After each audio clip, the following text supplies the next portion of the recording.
All right, guys, we're gonna see how this goes.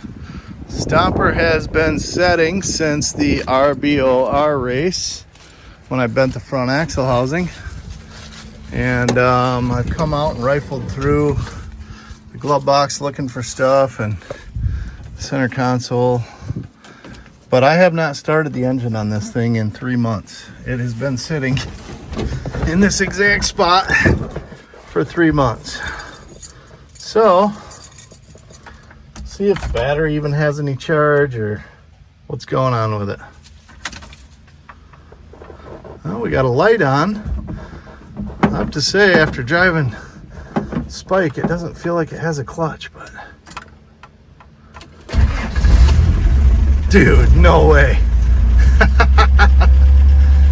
Oh, Stomper loves this warmer weather as much as the rest of us, I guess. Time to get this bad dog in the garage. Start working on putting that new Trail Gear rock assault housing in it. So much room for activities in here after being all cleaned out for the color tour party. It's crazy. I will say those tires definitely have a hard spot from where they've been setting. You can feel it like lump over and over as you were rolling it in here, but can't wait to get this thing back on the trail. It's so much fun. All right, so it's Monday after work, and I just got home, and I want to use this thing next Saturday. So we're gonna get to work. Got the new Trail Gear rock assault front housing. It is the one that's 3 inches wider than stock. Comes with the 1 inner shaft. It's already ready to go for the e-locker. You pre-order it, supposedly ready to go. Although in shipping, one stud's bent, the other one's broke off in there. So I gotta hopefully extract these safely and be able to put it back together with the studs that I already have. We'll see how that goes. But yeah, not super concerned, I guess. There's plenty of bolts in there, as long as that's sealing. I'm not too worried about it, so. Looks like the only thing I really got to do, I'm going to have to weld on mounts for my hydro assist ram and for my shock mounting tabs. But other than that, it's supposed to be a bolt-in affair. So we're going to get this thing jacked up and get it on jack stands. We're going to take the tires and wheels off. And actually, I'm going to have the wheel centers machined out. So I've been running these Dirty Life wheels, which are meant for the newer Toyotas. The inner bore is correct, but the outer bore is too small for it to slide over the lockout hub. So what I have been going on, I've got an 1.5 inch wheel spacer on top of it being an IFS hub.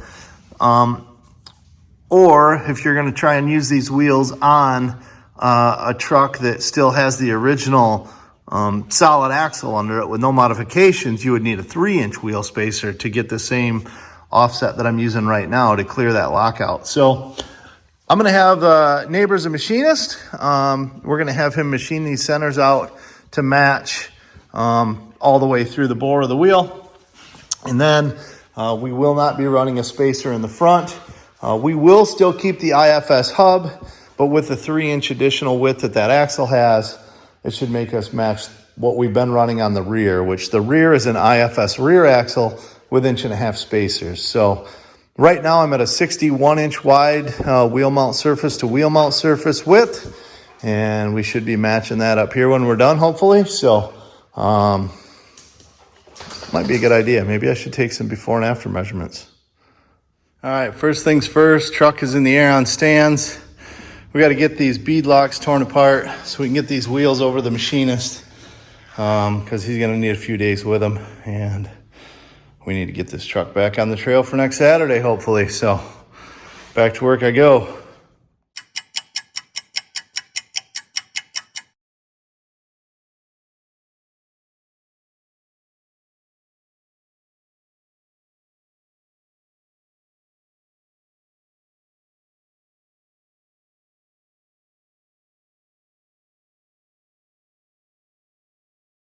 All right, so I've gotten this side completely torn apart.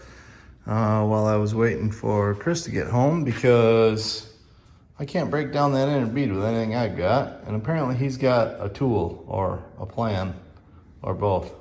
All right, so Chris said he had something to break the beads, and that's what it is. An old school pneumatic cylinder, wrap around the rim, push the bead off. Yeah. Let's give her a go. Yeah. Even though it sounded like there was still something in there.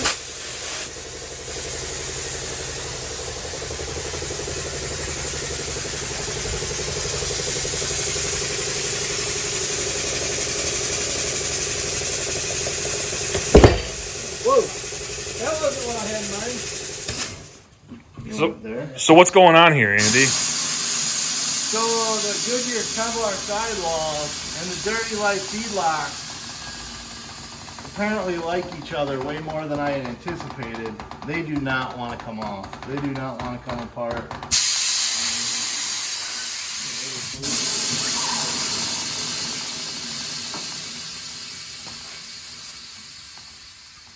The tire machine's giving her all it's worth, and it just can't seem to give them the divorce we're looking for.